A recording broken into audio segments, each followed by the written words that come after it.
In the context of John 17 verse 1, the word glory means to give all praise and glory and honor to the person mentioned. In this case, the Father gives praise and honor to the Son, and the Son gives praise and honor to the Father. Come, let us also give glory to the name of God by praising the name of the Father in the Son, and the Son will sing our praises with the Father. Psalm 86 verse 10 to 13. You are the one and only God. What miracles, what wonders, what greatness belongs to you.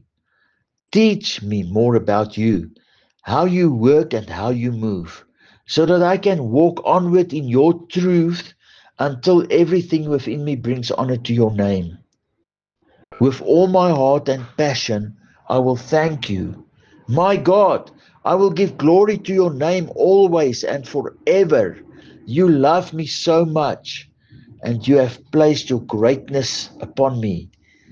You rescued me from the deepest place of darkness, and you have delivered me from a certain death. Mark 8 verse 38. If you are ashamed of me and my words, while living among sinful and faithless people, then I, the Son of Man, will also be ashamed of you when I make my appearance with my holy messengers in the glorious splendor of my Father. Jesus, give us courage and spiritual strength to always give glory unto the Father in the Son. Amen.